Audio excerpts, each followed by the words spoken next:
Welcome back to the City Ramble. Adam Booker joining me, Amos Murphy. How are we? Oh yeah, we're good. We're alive. I feel like that's my stock answer these days, but I'm as good as anyone can be. Still recovering from this god awful flu. I think I'll have a cough for the remainder of my life, but yeah, I'm fine. As someone who I imagine has had a similar sort of bout of influenza earlier on in the autumn, let me tell you, it doesn't shift. I'm still suffering. I get really bad sinuses as well, which is a pain in the Hmm. arse, or it's a pain in the eyes, I guess. We've got listener questions, don't we? Because it is international break, which means there are no domestic club football to sort of delve into, which is a bit of a shame because City have been doing well, really well recently. I saw you. Did you rate it 9 out of 10 for City's I last did. stint in the sort of what do we call it? Like the section, the September section. Yeah, I did. I think City hold on against Monaco, and it's a 10 out of 10. I think that's the Mm. only thing that drags it down. But uh, unbeaten throughout the whole thing, and the only drop points in the Premier League being at the Emirates, which is fine, is fantastic. And I think especially the fact that City came out of the September international break where they had dropped points to both Spurs and Brighton going into that, I think, yeah, to shift from that to what we've seen in the last few weeks has been phenomenal. And I've got basically only positive feelings from it. Nice, nice. Don't do therapy. Just go through a terrible 12-month stint with your football team and hopefully come out on the other side. That is not proper advice. Do not take it.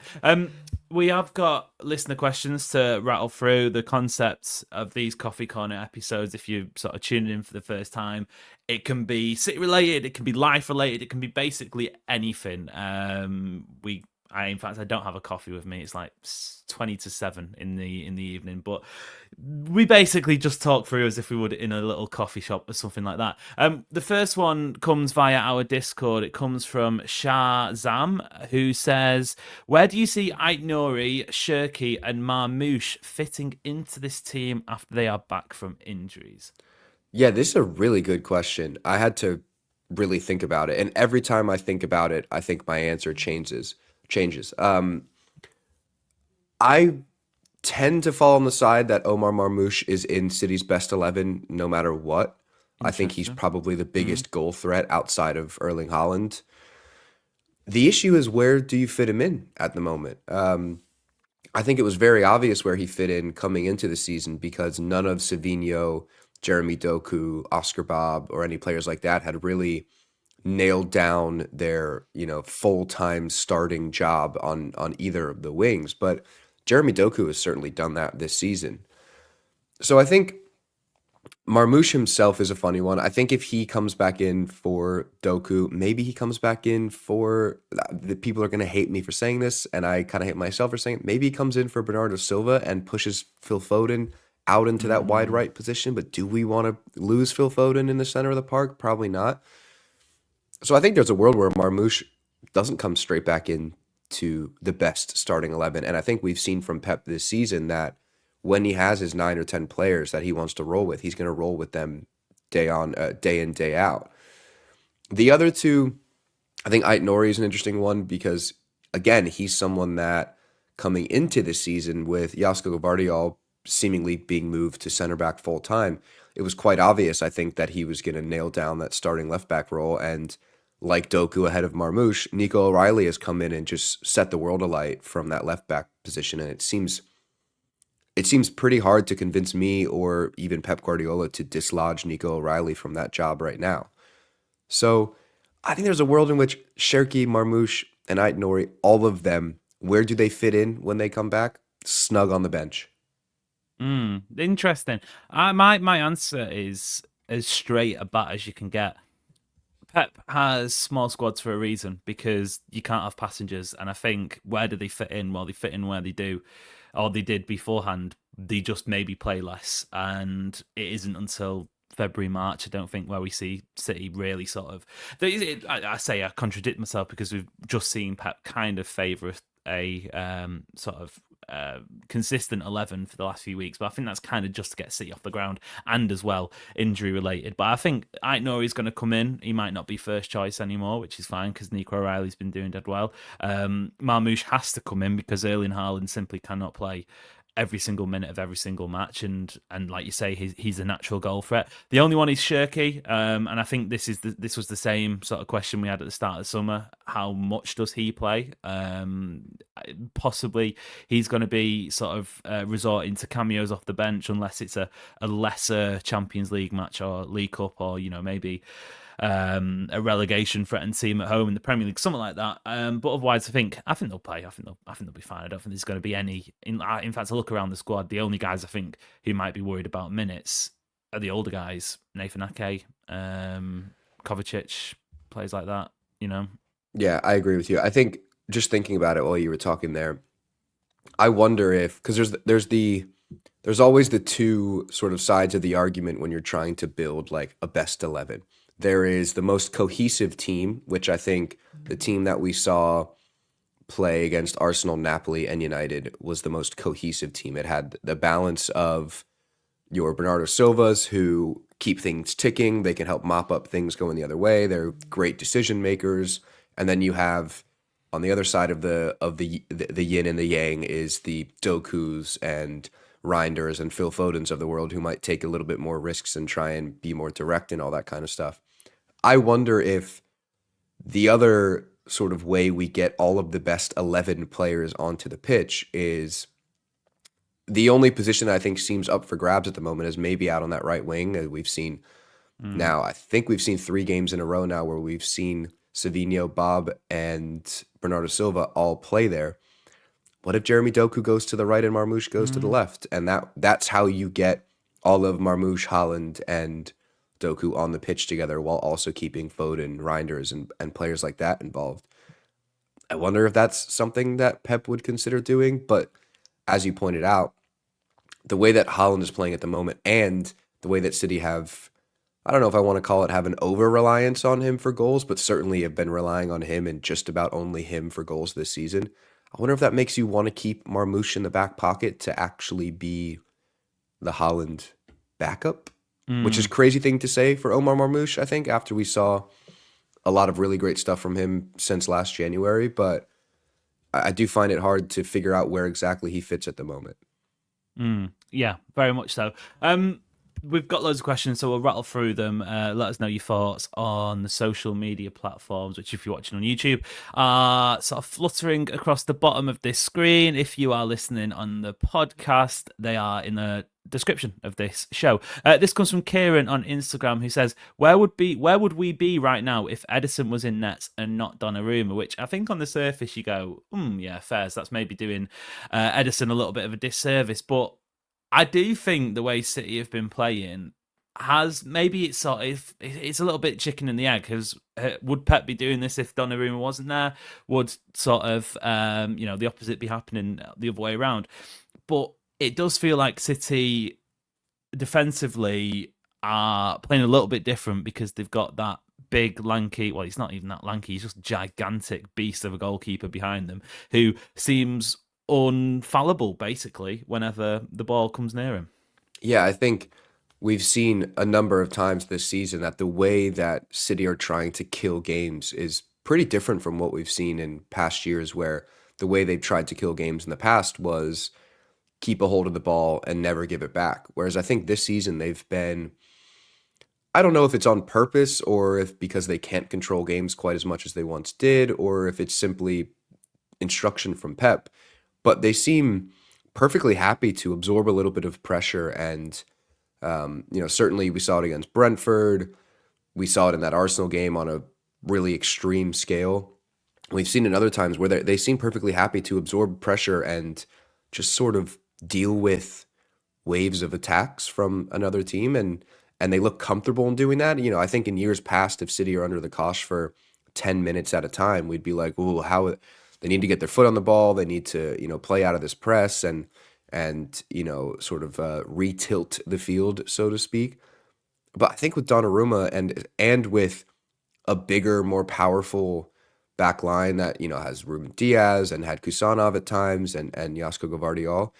I think all around there's more comfort in absorbing that pressure and enjoying defending and getting yourselves out of situations and killing games by defending as opposed to killing games by a million billion passes. So I think, yeah, we spoke about it after the Arsenal game. I don't think City play the way they did at the Emirates with Ederson because they have a completely different outlet with Ederson, an outlet they didn't have with Donnarumma, and that's fine. So yeah, I think I don't necessarily know if it's the kind of conversation of, oh, they'd have dropped points here and dropped points there or whatever with Ederson. I just think it would have looked completely different because it's like it almost feels like going from the false nine era to Erling Haaland. Like Yeah. Yeah. the solution in that part of the pitch, it's not that one is better. City were winning Oogles trophies in the false nine era as well as they are now. But it looks completely different. Yeah, ironically, I meant to say infallible, not unfallible. So certainly capable of Everyone knew error what you there. meant.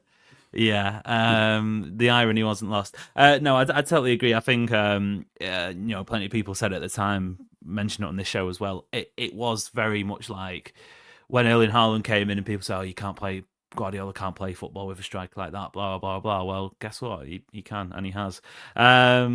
Which I think, is certainly manifesting itself now. And it'll be interesting to see when the big games come along. And fingers crossed this season, City get a few more of them than, the odd FA Cup semi-final and Champions League sort of battle for top four. But I do feel like as we saw in the treble season, it's a trait that it can be really serviceable in those latter stages. And as we saw when City didn't have that sort of solidity at the back, sort of like between 2020 and 2022, scoring goals for fun is great. That Real Madrid semi-final springs to mind, but push comes to shove, you're playing away from home in Europe, and one goes in, the floodgates open a lot of the time just because of the pressure and the status of the team.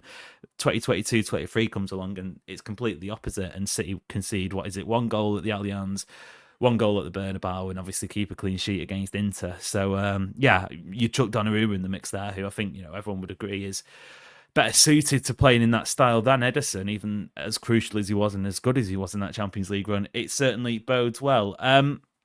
We've had this one from Harry, also on Instagram. What do you think the coaching team and the lineup will look like in 12 months' time in terms of, on the bench, assistant managers, etc., etc.? Team lineups a bit difficult because I think there's still some moving parts. I thought the coaching aspect of this question was really interesting because Pep Lijnders signed a 1-year deal in the summer. Not sure what Kolo Touré is on, although absolutely no disrespect to his coaching credentials, I would be surprised if he's there as a sort of with a view to being the next guy up in terms of manager. Guardiola's got 2 years left in his deal. He's now got fewer than 2 years left, but at the start of the season, he had 2 years left. So basically runs out at the end of next season. Is that a smokescreen for a getaway at the end of this season? Pep Lijnders only signing 1 year. Maybe, correct me if I'm wrong, or listeners let us know. I'm pretty sure most assistant managers in the past have at least signed a 2-year deal. It is the crummiest of crumbs in terms of evidence, but at the same time, there are some pointers that are like, perhaps, maybe this could be it. I'm not sure. I wonder if it's just because it was such an overhaul of the backroom staff that maybe the short-term deals make sense because it's almost an experiment with these coaches, especially I think somebody like Pep Lijnders coming in who isn't necessarily from the same school of thought as Guardiola and will absolutely have different tactical ideas. And Pep's always been vocal about how, he never wants a yes man to be his assistant. And I think Juan Malillo was someone who would happily tell Pep that he's making a mistake or disagree with him. And I think Pep loves that kind of thing. But I do think Pep Lijnders has been different in the sense that he's almost got extremely different tactics to what Pep tends to think about in certain situations. And I think we're certainly seeing the influence of that this season. I don't know. I find this to be impossible to predict. It wouldn't surprise me at all if the entire staff is still together next season, especially because there are, so far this season, really bright signs of of progress. And, I think in terms of Pep himself, I think if City go on and, maybe they win a Champions League FA Cup double this season or something, and it's quite clear that there is this young core that's being built that can go on and sustain success for the next 3, 4, 5 seasons. There's no reason for those coaches to not stay together, and I think that includes Pep as well. I think this season will have a really big impact on Pep's short-term future, because if there is this core of Nico Gonzalez, Doku, Foden, Oscar Bob, Reinders, Cherky, all Nico O'Reilly, all these guys that are young and making really big impacts, and it's quite clear that there is this core of this team that is shaping up for another tremendously successful era. Pep may want to stay and be a part of that, and I think if this coaching staff helps him build those building blocks, then I don't see any reason why they wouldn't extend them to next season at a minimum. That's funny because I have a feeling if City win one of the big two, i.e., Champions League or Carabao Cup, no, Premier League or Champions League, I think Pep walks, and I think he sort of sails away into the sunset and says, Completely get that. I felt that way yeah, last season because it was clearly that it was an end of an era with so many of these players. The only but thing he spoke that about not wanting to leave City in the quagmire in terms, like yeah, like that's true. Ferguson won the league in his last year at United, but you look at some of the play, it was very much like it wasn't even the last little bit of juice in the tank. It was like Yeah. the I just engine was about to wonder explode. I wonder with Pep, because he is someone that, despite him not saying this publicly perhaps, he definitely is someone that cares about the records. He cares about how Mm. much of a dent he makes in Sir Alex's trophy haul, and how quickly he gets to a certain amount of wins, how quickly he wins a certain amount of Premier Leagues. I think all that stuff does matter to him to be up there with Sir Alex and Wenger and a lot of these record books. So I just wonder, knowing what we know about Pep, if City do go on and win a major trophy this season, and like I said, the 6, 7, 8 players that are like the core in terms of impacting that trophy run are Nico O'Reilly, Cherky, Foden. All these guys are like 25 and younger.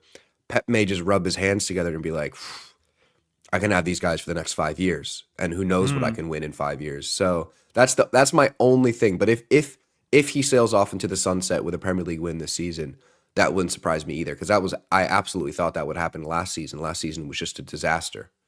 The theory I've got as to why I think that's the case is, and it is ridiculous, but stick with me. The first two Champions League match days this season, he's worn suits in both of them, and I don't know what it is.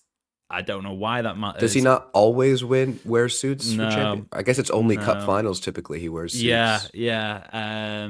So it's all big one cup final for him this This is season. what I feel like. He's Budapest 2026, banks the Danube. Pep lifts his fourth Champions League title, his second with City, matching what he did at Barcelona, of course. Mm. I don't know, man. I don't know. We've got this one from Snahil, who says it's very quickly a quick fire question. Ideal Bernardo Silva replacement for you guys. Obviously, last week we had the quotes. Basically, Bernardo teasing his exit from the club, saying he's made his mind up, but he's not going to say it. If he'd made his mind up around a contract extension, there'd be reports, and he'd have, been happy to say it. Anyway, it feels like this is the last season of Bernardo Silva. Is there anyone that springs to mind? And it can be fanciful. It doesn't have to be realistic. Um, God, it's impossible, because what is his role in the team It's like right the De now? Bruyne replacement, isn't it? You have to do it by committee, basically. Yeah, it depends on if you're replacing the winger who is very good at recycling the ball and retaining possession, keeping control, blah blah blah blah. If so, maybe there's a winger at Everton that could do that role. Not By the name now. by the name of Super Jack. But I don't know. I think there's players like, if we're talking like fantasy players, Michael Olise. I don't think that's fantasy. I don't think that's fantasy. I think City will go big on him. I can see him slotting straight in. Yeah, I think it's fantasy because I think there's almost barely room for Bernardo Silva in City's best 11 at the moment. I think that best Mm. 11 still rivals many teams in Europe. But yeah, Michael Olise. If you're looking at the midfield part of Bernardo Silva, maybe someone like a Warren Zaire Emery, or somebody like that, somebody young that could come in and do it for 8 years, that can go, box to box and do a variety of roles. I think they will try and replace the Swiss Army knife characteristics of him. I think they'll try and get somebody that can do 3 or 4 things. I think City will. I think City need a box office right winger. I think at least one of Savio, Bob, less so Doku now, but I think City will move on one of their current wingers because, quite frankly, if they want to really compete, the output just isn't there. Which Maybe is if they why can get something like 70 million for Savinho imagine. in the summer. I think they'll go big on Elise. That's just a sort of a hunch. I know there's been sort of preliminary reports. Bernardo Silva midfield-esque replacements. Maybe look at someone like Morgan Gibbs White, although he's another year older. Maybe that one's moved on. Ideal, sort of if you could sort of roll back the time, João Neves would be obviously, I think, at the drop of a hat. I wonder if someone like Camavinga at Real Madrid. He's obviously been out injured quite a while, but doesn't seem to have been getting in Xabi Alonso's plans just yet. Bit further back, you've got likes of Elliot Anderson and Adam Wharton. To be fair, as well, I could see City maybe looking for a profile like that, given Rodri's situation. I think there's options. I see City signing a winger and a midfielder though, at minimum, and that's not sort of including the future of Kovacic as well. We've had this one from Tom, last one before the break. After the break, we'll do a few sort of non-directly football-related questions, but quite simple. You're only allowed, well, I guess 2 words if you include the first name and the surname. Who is better, KDB or David Silva at their peak? Oh, Kevin De Bruyne. Oh, easy, no hesitation. I think it's actually not. It's not a conversation for me. I think Kevin De Bruyne is light years above him, but they're also extremely difficult players to compare. They were 2 completely different players. David Silva is like occupied similar positions, even though they did play really well together. But that was later in Silva's career. Wasn't it? I mean, David Silva was your 8 out of 10. Never put a foot wrong. Never made a bad decision in his entire career. And he's still absolutely I think at one point for me, he was the best City player of all time. And then Kevin De Bruyne did what he did from, I don't know, 2018 onwards, 2017 onwards maybe. And it was levels of the numbers and the just simple eye test of how good he was, and he did things that I don't think anyone in a City shirt will ever do again. So yeah, it's and that's not to disparage David Silva in any way, shape, or form, because I think he's absolutely incredible and one of the greatest players to ever play for the club. But it's Kevin De Bruyne for me. Yeah, agreed. Simple one, and you've basically explained it exactly how I would. So we'll leave it there. That'll do for part 1. Join us after this. Welcome back to the City Ramble. Make sure to be subscribing, following, leaving likes, rating, reviewing. Hopefully no hate mail this week. We'll keep it calm. As Adam said at the top, we're alive, and that's good enough. We've had this one back to the Discord now. It comes from Latham, who says, aside from West Ham, what other fans do City fans like or have a friendship with? Now that's interesting. I think in Europe there are certainly more profound club friendships, allegiances between fan bases. I know, in fact, our very own esteemed Joe Olivier did a wonderful article and as well TikTok video, which we can dig out and share on City Ramble socials, about Torino, which was funny actually. I can't remember the exact sort of situation with it. I was speaking to him about it, sort of explaining the very loose terms around this friendship, and he went, no, actually I'll tell you more about it because my dad was one of the ones who sort of established it, which was pretty cool. Otherwise I can't really think off the top of my head. The only one that slightly comes to mind in terms of the West Ham one would be Everton, and just the seeing each other in a similar light culturally, being the little brother in the city for most of your existence, or at least in the greater city area. That would be the only one that kind of comes to mind for me a little bit. But other than that, you're right. It's more of a European thing for and I mean continental European thing for Mm, club fan groups to have like almost publicly announced mm. relationships where they join up together on away days and such.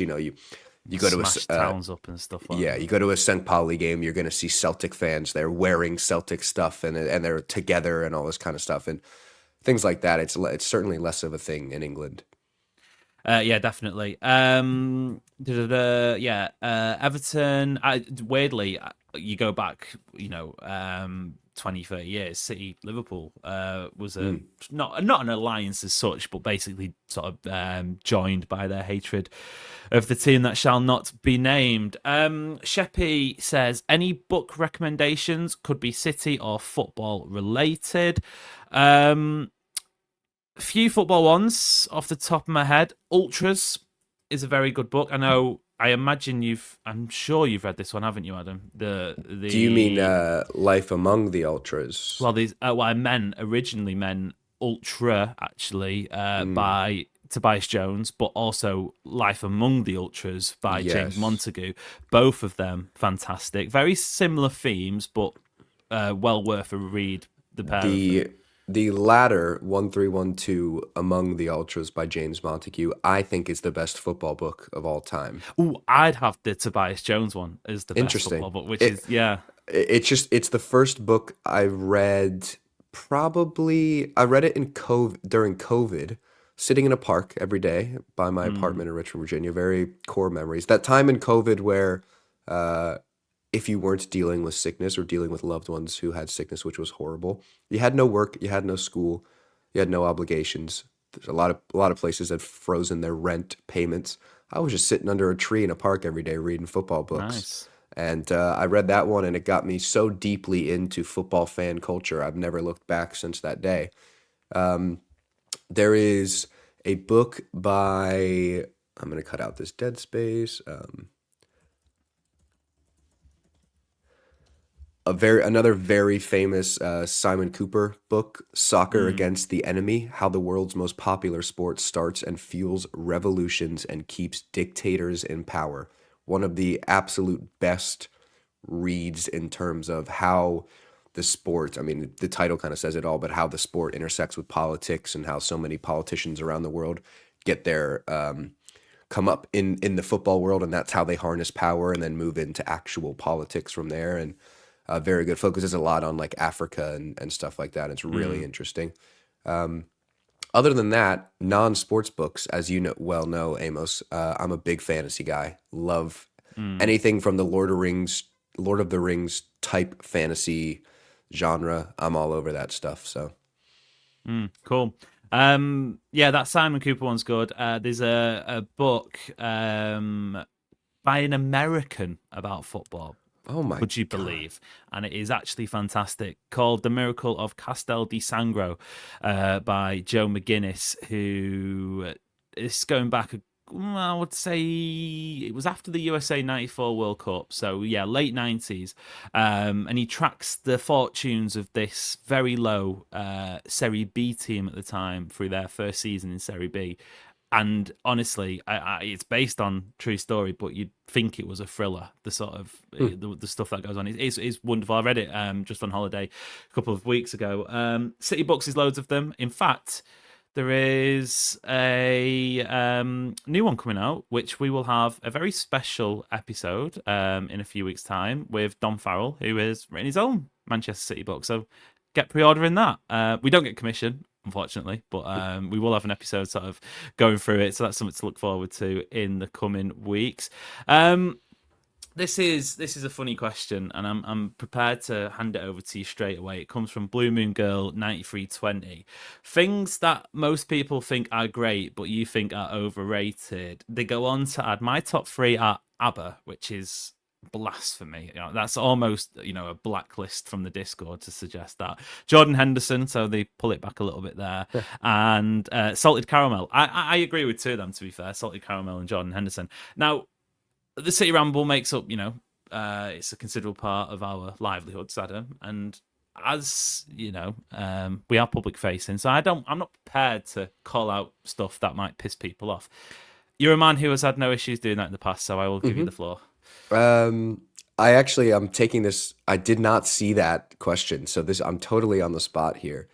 Since they said ABBA, which by the way, absolutely disgraceful opinion. ABBA are Awful show. incredible. Awful show. I'm gonna say the Red Hot Chili Peppers. Interesting. His voice makes me want to bash my head in with a dumbbell. Um, Other gym equipment is available. yes, I just watched Smile 2 last night, the horror movie, and someone smashes their face in with gym equipment, so I got the inspiration from that. What else do I? Oh, you've just, in fact, I'd say horror movies to be fair. Oh, Not that I find them I love horror overrated. movies. I just don't need to sit through something that is meant to be entertainment that's going to leave me with a nervous disposition, which is stupid saying that as a football fan, Yeah. specifically a Manchester City fan, but at least that's sort of, at this point for me anyway, mandatory. But On horror the movies would on go the to my topic of list. film, I hate musicals. I think they're just the Boo! worst thing ever. That's shocking. It That's shocking. to a point where like To be fair, I Phil, would love the you? show Bob's Burgers, but there's a lot of like cartoonish Mm, musically singing in it. I will just sit and fast forward. I'll be would you watching go? the Would you episode. do a musical in person though? No, it's horrible. I That's don't that's. I need mean, to. I hate that's an L storytelling take. through like communal song. I hate it. Les Mis and Hamilton are two of the most cathartic experiences I've had in terms of what I can understand why people want to watch a film with a musical. That's fine, but in person, and I was a musical denier, like a hardcore musical denier until forget the name of the theatre, the Soldine maybe in London. Watched Les Mis there, and it was like OMG. It was like biblical. So I would recommend if you ever got the chance to certainly give it a try because you might be hooked. You might be coming and singing and dancing our way through podcasts. Taylor Swift. There you go. There's my last Yeah, one. that's an easy one. Yeah, and it's one of those things like so many people do like it. It is kind of overrated, but at the same time, there's a very long hate list, so maybe it balances itself out. I think we've got one last question before we get out of here, and it comes from Jaden on Instagram. Who would win in a City Ramble Royal Rumble? Now, I'm pretty sure we have had this question years ago, but such has been the turnover, a little bit like at Manchester City itself. The I think it was Oliver Lowe, who is currently on the books at Manchester City. So we will not be speaking about wrestling him. Don't need any cease and desist letters coming through. But I can't remember who else sort of made it. Unless maybe someone else was asked the question, I can't remember the format of it, but we'll sort of go through it again now. The main core of City Rumble contributors, you know who you are. Big up. What you reckon? In fact, remind me, how does a Royal Rumble work? So I don't actually I know. think we're all in the ring together, Is and that you not have to like the throw one them to out of the ring. survive? Yeah, it's like Is Royal Rumble not like the one where they come out one by one and it's like winner stays on or something? I think Royal Rumble is where everyone starts in the ring together, and then you have to throw someone out of the ring, and once they're thrown out, Interesting. it's like Okay, so the old game King of the Hill, if that's a game you right, played yeah, yeah, growing yeah. up. We know that. Yeah, We know that. I believe it's similar to that. I think there's a lot of different theories here. There is Ollie Kirsch because he is a recreational fighter. He does a lot of boxing stuff like that. He's into fighting. Mm, He's fought in like organized boxing yeah, like events. white collar Yeah, boxing, blue collar, white collar. Can't remember. I don't White know. collar, I think. Um, there is the train of thought of you, who you're not a very aggressive person, but you are big. You've got the size on everybody. You tower. Mm, You could just pick true. us up by your fingertips and just pull us out of the ring Possibly. like we're Possibly. ants. Yeah. Um, there's me and my hatred for so many of our contributors that if I Channel can it. channel my anger for some of them, I could absolutely I would just see red. Other than that, Andrew Detmer's not going to argue you out of the ring. Joe His Olivier, fighting's done in a different fashion. all three of the Joes I think are too small.